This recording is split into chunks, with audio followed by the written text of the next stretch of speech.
that time when you said up until you had a date, then that's when you started programming yourself. Did I follow you correctly? Yeah. How long was that? You said that was 8 years?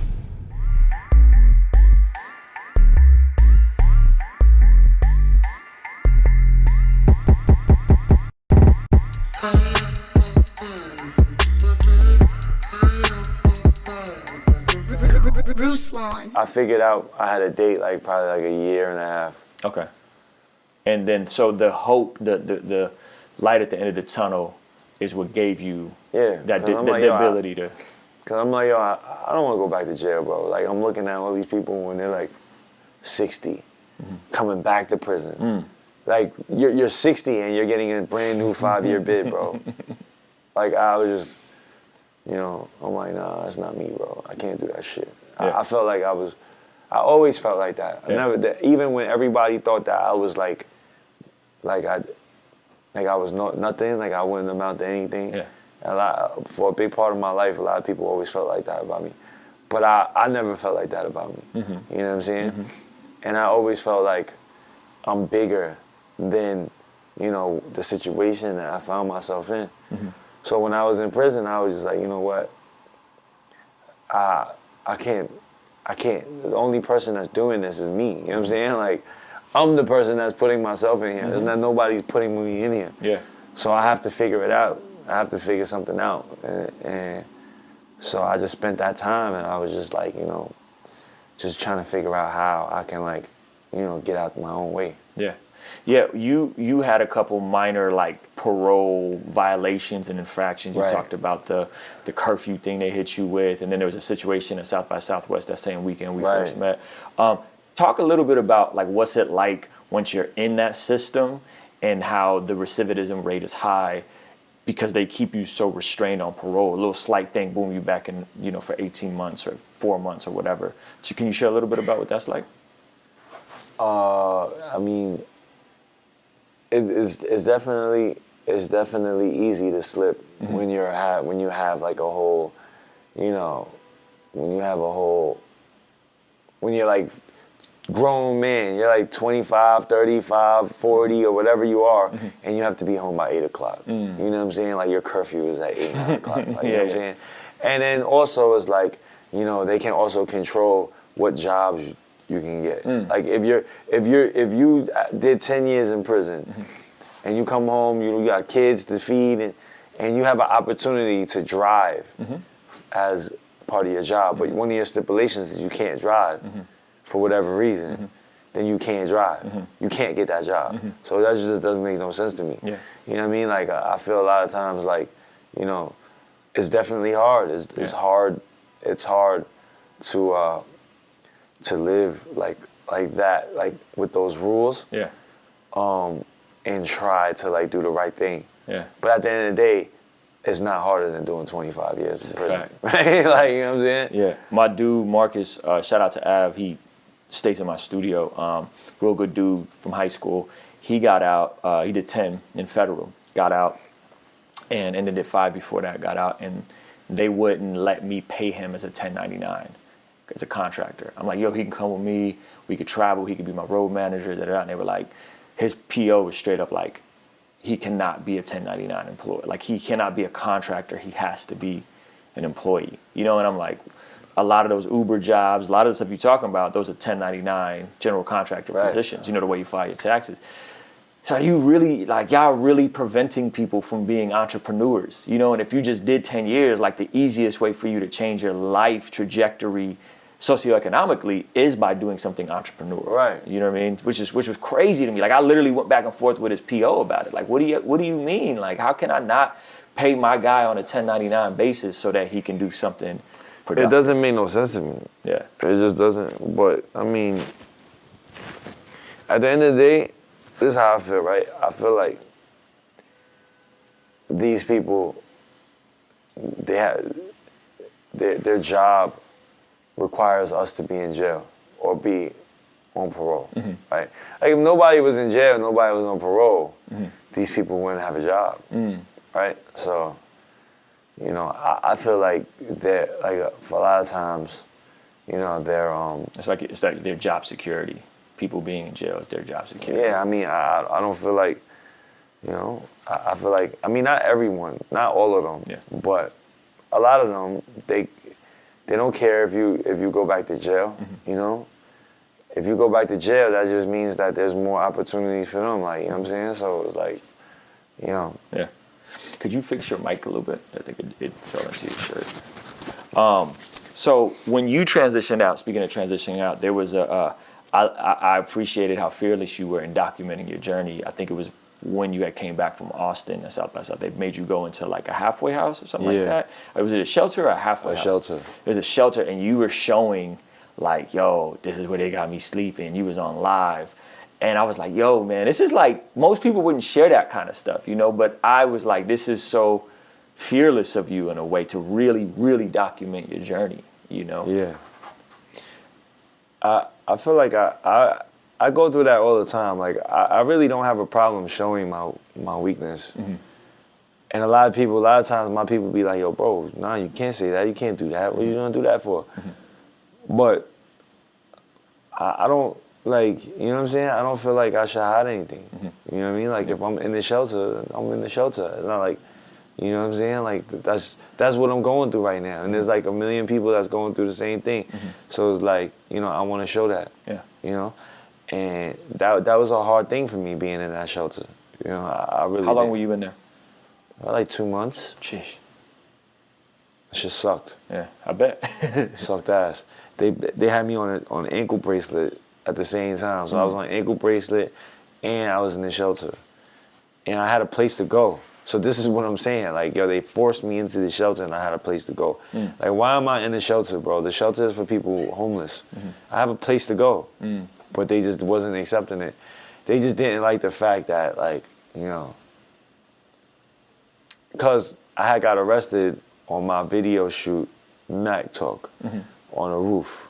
We had all got arrested. 44 of us got arrested on a roof. And then they arrested me, and because of my parole, they tried to keep me. And they gave me, like, you know, they tried to give me a parole violation. But I had a lawyer, and I ended up going to the hearings, and I beat it. So they couldn't give me a parole violation. So when I came home, like a week or two later, I was like, yo, I have bookings at South by Southwest. Can I go? They let me go. So that's when I met you, and I went to South by Southwest. And then when I got there, on the day before I was supposed to leave, I get arrested. And I get arrested, I'm in Texas jail for a whole month. I ended up beating that case. And then when I came home, parole violation, they tried to violate me for parole violation, but I beat that too. So when I beat that, it's like I beat them twice. I beat them 3 times. It was hot. It was hot. So as soon as I came back, they're like, oh, he's back. They put me on an ankle monitor, and they forced me in the shelter. So now a lot of times, a person would just cut the ankle bracelet off and run. But I'm like, you know what? I'm going to just tough this out. You know what I mean? I toughed it out, and, you know, I have like 2 months left to go on parole now. So it's like... That's big, man. That's dope. Bar. And that's the first time, that's going to be the first time I've been off paper since I was like a teenager. Crazy. Like 15, 16. Yeah. That's dope, man. So you talk a lot about like seeing an opportunity, seeing an end, right? And so I think around the time we had met, you was at like 40, 50K on IG, maybe a little more. I don't remember the exact numbers. And your Vlad TV stuff was bubbling. You know what I'm saying? Like the story, when people heard your story, they were like, yo, this. And y'all should go check out, like go watch China Mag's stuff on it. You've been on there a couple of times. Really good stuff. It's probably some of my favorite Vlad TV interviews, I think. But I think it really exploded when the Lil Pump situation. Yeah, that's what it is. So my question to you is, like, was that you seeing an opportunity and like, oh, slide in here, depolarizing, draw a line in the sand? Yes.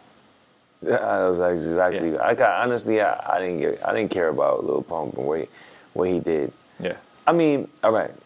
I mean, you cared, right? I do care about it.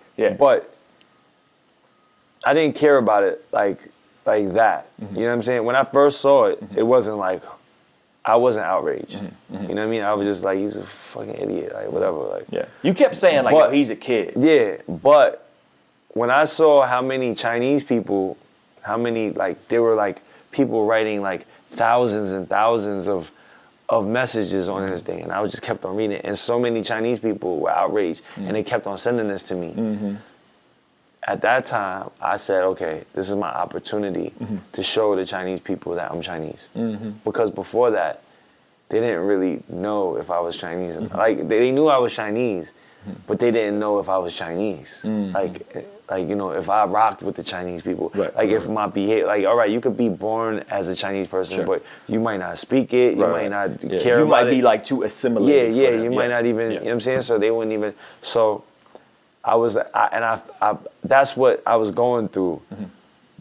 Because all of my videos, when you look at my video, I'm in the hood. I have a bunch of, like, you know, hood people with me. I got black people, Spanish people. I got all types of different people with me. But it's not Chinese people. It's not Asian people. Like, a lot.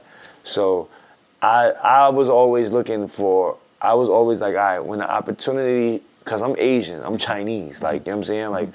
Like I speak Chinese. I have Chinese, like morals and standards, and like my mother, like, you know, I'm Chinese, you know what I mean? But just American born Chinese. So I was like, when the opportunity arises for me to show the people that I am one of them, and that I represent for them, I will. But in the meantime, I'm just gonna do my thing. I'm not gonna pander to them. Yes. Right? Like, I'm not gonna come out like, So when I saw that, I was like, all right, that's my opportunity. So I made my stance, and I made my stance in a way, like aggressively, right, firm, because no other Asian person would have done that, like in that tone. You know what I'm saying? Yeah. And no Asian person would have been taken seriously if they did that. Right. So I was like, all right, this is the tone I'm gonna take. So I gave him that tone. I made that message with that, and I showed, you know, and that term, I was at 70K at that time, and then I was like at 140 within like 5 days. That's crazy. So it doubled. And you bumped into him, like y'all was at the same like club or something. You approached Lil Pump, and so what was that encounter like? Honestly, I just told Lil Pump, like, yo, let me holla at you. I was like, yo, bro, it ain't nothing personal. You know what I'm saying? It's nothing personal and shit. I was just like, you fucked up though. Yeah. You know what I'm saying? You single-handedly polarized, like you just turned off all of your Chinese Asian fans. Yeah. Like, you know, that's stupid. Yeah. You know what I'm saying? And I'm sure that, you know, your label or whatever, your people are telling you that that's the wrong move. So let's make it right. You have a show at Barclays Center, bring me on stage. Let's show the world you're not racist. You know what I'm saying? Yeah. They was down to do that. He was with it. He was, no, I mean, it wasn't really his call, but then I started talking to his manager, and his manager was with it. Yeah. They was like, yo, listen, I'm willing to do that. That sounds like a perfect plan. Yeah. Because I know that the labels was like, yo, bro, you know what I'm saying? Yeah. So, and they still got a ban on him. China still has a ban on Lil Pump to this day. Right? Really? Right. Wow. So I was like, all right, when y'all perform at the Barclays Center, bring China Mac on stage, and let's show, like, let's make a, you know what I mean? Yeah. So they was like, that would have been a moment. So now check this out, right? So they was like, all right, give me a number, let's do it, boom. So they hit me up the day of Barclays Center. He gives me a call. He's like, yo, where you at? I'm like, I'm around, I'm accessible. He's like, come to Barclays Center. How fast can you get to Barclays Center? I said, I'll be there in 30 minutes. So like, I was in a car, like, uptown. I turned the car around, whoop, went right there. That's a far drive from uptown. on my way there, Akademiks posts the video. Like after the phone call. He posts the video of me talking to him, to a Pump, and he says, China Mac presses Lil Pump. Now, but the thing is, when I was talking to the manager was like, we're down to do it, we just don't want to look like you're punking them. Yeah. You know what I'm saying? And that's fair. That's fair. Yeah. Yeah. So I was like, all right, I'm not here to punk them. Let's just, like, let's make it right. Yeah. But Akademiks posts, and Akademiks is a big page, so he says China Mac presses Lil Pump. So when I got to Barclays Center, they never picked up the phone. So you pull up to Barclays Center. You about to go out there with Lil Pump, who's one of the biggest new wave rappers in the world. I feel like that was a missed opportunity for me, but it was also a missed opportunity for them too. Like a big one for them. Because they're banned from China, bro, and China's like super huge. Yeah. Why would you do that? You ever holler at Akademiks about that? Nah. I mean, what am I gonna say? We need a video of China Mac presses Akademiks about that. Nah, fuck it. Yeah. That's what he does, like, you know. That's his job. It sucks though. He's a That's bitch. a crappy job if we're gonna be honest. Julio Jones. I'm from Atlanta, you throw me the ball and I score in the zone. They hit me up for a deal like it's something I do on the phone. Just cause it's me in the studio don't mean I do it alone. Julio Jones.